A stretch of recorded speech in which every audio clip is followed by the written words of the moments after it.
Do you want to learn how to edit your fall photos? Stick around to find out how to get those autumn colors to really pop. Hey guys, what's going on? Miles here with an all new photography video. In today's video, we are going to be checking out part 3 of my 3-part series on how you can edit your fall photos. Now, if you have not done so already, make sure to also go back and check out parts 1 and 2 as I explain some tips and tricks I use to really get the autumn colors to pop. Now, as always, if you haven't not done so already, smash that subscribe button down below and also click that notification bell so you never miss another one of my videos. Alrighty guys, let's dive in and check out this edit.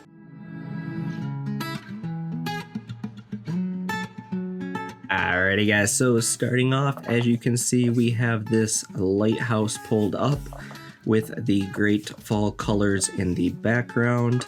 Now, as you can see, if we look at the histogram here, we are a little blown out with the whites and our darks are pretty dark. So I'm going to show you guys how we can get the fall colors to really pop and how we can correct this image to make it a great fall photo. So to begin with, as we do with all of my photos, the first thing we're going to do is we're going to scroll down and enable profile correction. Now remember, profile correction just adjusts for your lens. So for example, I was using the 24-105. By enabling profile correction, we got rid of some of the vignetting and we kind of flattened out the image. It's always a great starting point, so I suggest doing that right off the bat. Now we're going to scroll up and I'm going to show you guys something new today. So as you can see, the lighthouse is a little crooked, and this is because I was shooting from a moving boat. So we're going to adjust for that. So if you come up here to your crop and then you click on the little angle ruler right here, what you can do is then draw a line. Now normally you would do a horizontal line, but in this case, because you have this nice line going down the lighthouse, we're going to use that for to straighten out the image. So what I'm going to do is I'm going to come in and we're going to click here and we're going to drag, whoops, Control Z. We're going to click one more time and we're going to drag a nice, let's do it. Here we go. All right, we're going to try that one more time. Here we go. There we go. We're going to click and drag and boom. And then we're going to hit enter. And as you can see, before and after, we straightened out the image and we got the lighthouse nice and vertical.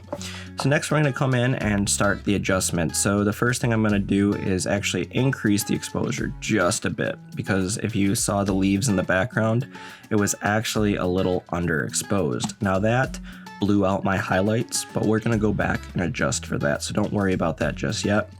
Next thing we're going to do is we're also going to increase our temperature, and that is going to make the colors in the background look a lot more warm, and this is what's needed to make get your oranges and your yellows to really pop. So by increasing the temperature just a little bit, as you can see, we really adjusted the background foliage and made it pop. So if we do the before and after, I mean, just those little tweaks and the photo's already looking 100 times better. So next we're going to come in, we're going to increase the contrast just a little bit, and I'm going to then kill my highlights. Now remember, I said I wanted to shift my highlights over because they were overexposed. So by dropping my highlights down, I was able to adjust for that, and now we're looking a whole lot better as far as our highlights are concerned. Now I'm going to lift my shadows up just a bit here, and then I'm going to actually increase my whites. And by increasing my whites, I'm actually going to add some brightness back to the image. Since when I dropped the highlights, we took some of that brightness away, and we're going to add quite a bit here. Something like that. Maybe pull it back just a little bit. Again, I'm watching the image as I'm adjusting the slider to see what's going on. And then our blacks, right? We can see as I move the slider one way or another. Now, for right now, I'm going to crush these blacks, something like that. And we're looking pretty good. So I would leave it somewhere right about here. Next, we're going to come down here to our texture, clarity, and dehaze. Now, I'm going to increase my texture a little bit because I want to see a little bit more detail in this lighthouse. We got this awesome wood roof as well as the paneling, so we're going to make that pop in the image. So we're going to increase the texture and I'm going to increase the clarity. Now remember too, you don't want to go crazy with the clarity or you'll start to make the image look non-realistic, but a little bit will not hurt. Actually, I'm going to go a little bit more than that even. something like that. Again, if we zoom in, we can see that the lighthouse is really starting to have a lot of detail, and that's what I'm looking for. Next, we're going to increase the dehaze just a bit, and we're looking good. Now for the vibrance and saturation, I'm going to increase the vibrance in this photo to bring out some of the color, but I am not going to touch the saturation, and that's because this photo is already pretty saturated. As you can see just by sliding it a little bit, right, it's looking kind of fakey. The other reason is because when we get down to the HSL curve or HSL sliders, I'm going to add some saturation there, and if I do it in both places, the photo is going to get oversaturated. So we're going to leave that alone for right now. Next, we're going to come down to the tone curve. Now, again, this is probably where I spend most of my time in all of my photo editing. That is just because this is such a powerful tool. You can do so much with it. So the first thing we're going to do is put 3 dots. This gives us a nice starting point, and we're going to begin. So I'm going to actually drop these highlights here, and I'm going to add another point and knock that highlight down. And the reason I'm doing this with this 3rd point and then dragging this one down is I'm actually turning my whites into more of a grayish color, right? So I'm taking off the edge, and as you can see, I was able to get some of the clouds and stuff to pop. Now don't worry too much that this is still a little overexposed. I'm going to show you guys how to fix this later, but for right now we're going to adjust the highlights as seen here. We're also taking a little bit of the highlight off of the water, what's nice. So we're going to do something like that. Now for the mids, as you can see, as I move it up and down, we can see what's happening. Now I'm actually going to increase it ever so slightly, and I'm actually going to leave it on the line pretty much, just like that. And then as far as the blacks are concerned, you can see we can drop them or increase them. I'm actually going to increase them a little bit here. Not too much because I do want to keep some of the blacks in the foliage, but a little bit won't hurt. Something like this. And then I'm going to lift up this black point, or the final point down here, and that's going to add a nice little bit of a fade. I don't know if you can tell from this recording, but by lifting it up, we're getting a nice little fade. And this is just taking the little bit of an edge off and giving it more of a washed out look. This is all preference. Again, this is something I like to do. So again, I'll come in here and keep playing with these quite a bit until I'm extremely happy with how it is. Something like this. And that looks pretty good. So I'm going to leave it here. Now, when I do my second time through, I'll come back and play with this even more. But for right now, we're going to leave it like that. So next, we're going to come down to the HSL, and this is where I'm going to get the colors in the background to really pop. So I like to start off with my hue. Now in this case, we got these reds, we got the oranges, and we got a lot of green, and I want to get rid of that green and turn it more into you know, your fall colors, your oranges, your yellows, and your reds. So what I'm going to do is I'm actually going to slide over my reds quite a bit to more of an oranges color, and then that's just preference. I like to have the oranges really pop, and then I'm also going to move my oranges more towards the reds, something like that. As far as my yellows, now remember, yellows also control your greens quite a bit, so watch what happens as I drop this slider. As you can see, we're really starting to change the color in the background, and that is what I'm looking for. Now I'm going to go pretty drastic here. Now I do have to be a little careful because I'm also changing the wood color of the lighthouse, so we don't want to make that look non-realistic, but by adjusting the slider quite a bit, you can see if we do the before and the after, just how much color we added back to the image as far as your fall colors go. Now for the greens and the aquas, again, we're going to drop the green slider quite a bit. Now the thing is, I don't know if you can see it, but I'm actually adjusting the watercolor with this as well, so I don't want to go crazy. Same thing with my aquas. We're actually going to increase them, and the blues. And you can't see it really right now because of the highlight on the water, but I'll show you how to get rid of some of this and make it a little bit more clearer. So next we're going to go over to saturation, and this is why I was saying that you got to be careful up top with the saturation. Now what I'm going to do is I'm actually going to decrease some of it, and the reason being is the photo's just a little oversaturated at the moment, especially with the oranges and the yellows. How do I want to do this? As you can see, I'm just sliding it back and forth, seeing what the colors are doing. Actually, I'm going to increase my yellows a little bit. Something like that. And again, we'll do it with the oranges. Again, I'm just watching the color and everything as I'm sliding. I actually like it actually a little bit more saturated than I thought I would. So I'm just adjusting it here. And we're actually going to do something like that. That looks pretty good. Now, as far as the greens are concerned, as you can see, if we move the slider over, we're going to bring it down quite a bit. Something like that. Same with the aquas. Now, I already know I want my aquas and my blues crushed because I don't want the focal point to be the water. So by bringing this down, you're just darkening it up, and it's helping to draw the eye towards the lighthouse.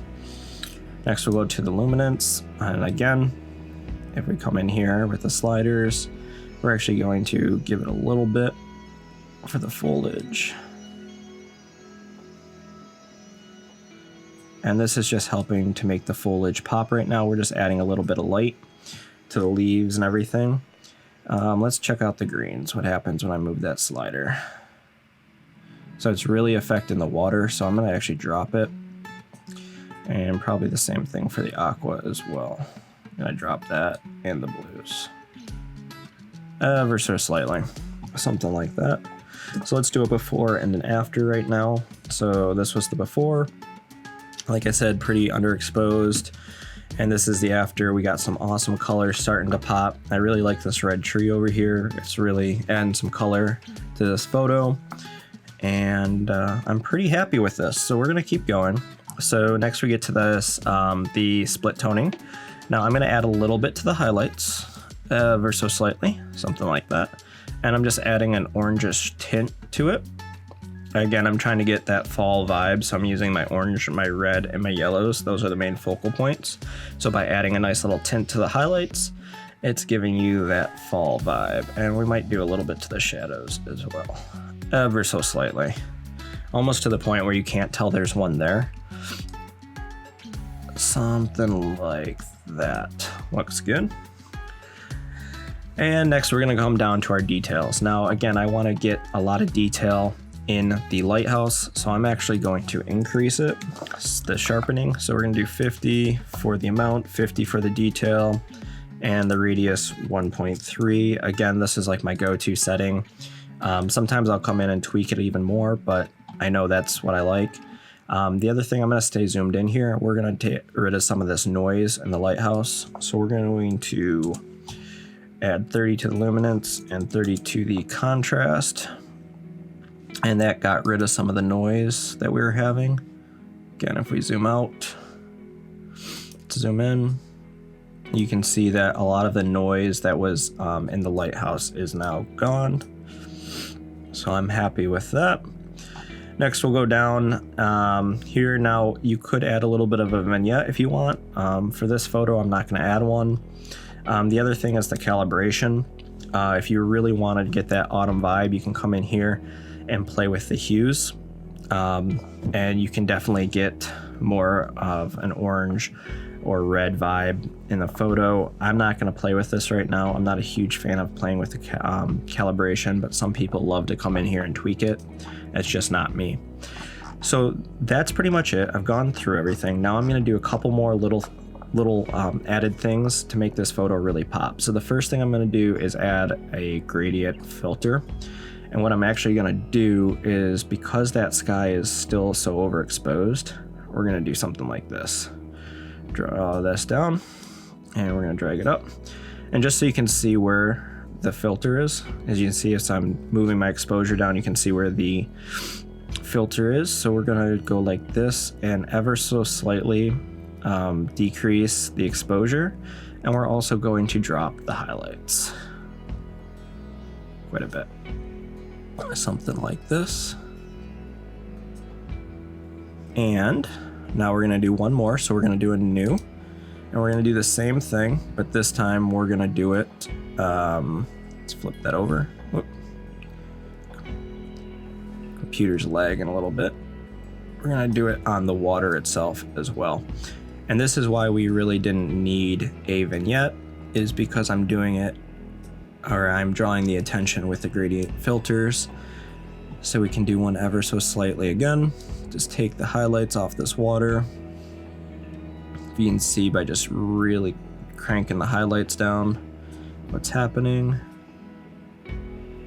And I'm just adjusting it here. We're gonna bring it down just a slightly. Something like this. And let's again do the before and the after. And I am pretty happy with that. Now I want to come in and adjust the gradient filter a little bit more. I'm actually going to increase the highlights a little bit. There's a little over the top here. Something like that. Again, I'll do the before and the after, and I would say I am pretty happy with how this looks. Again, I might come in and tweak the temperature a little bit. But that's it, guys. I am pretty happy with how this photo looks. This is probably where I'd leave it at this point. As you can see, we got this awesome autumn foliage in the background. We got the leaves changing. We got rid of a lot of that green. And we added in a bunch of the yellow and the oranges to this photo to really make it pop. Again, we have this lighthouse as the focal. I might even come back, and I know I said I wasn't going to, but I might even add a little bit of a vignette, ever so slightly. And that's again just to help draw the focus in on the lighthouse. So if we want to add one here, ever so slightly, something like that. And that's about it. Let's do full screen. And there you guys go. There is a complete look at how I would edit this photo for the fall. As you can see, we got the awesome color, and yeah, really were able to get this photo to pop. Alrighty guys, so there you have it. There is part number 3 of my 3-part series on how to edit your fall colors. Now remember, if you found these videos helpful, leave me a comment down below. Also tell me what you would like to see next, and I'll be happy to bring it to you. And as always guys, if you have not done so already, smash that subscribe button down below, and also click that notification bell so you never miss another one of my videos. Alrighty guys, I'll be catching you in the next video. Peace!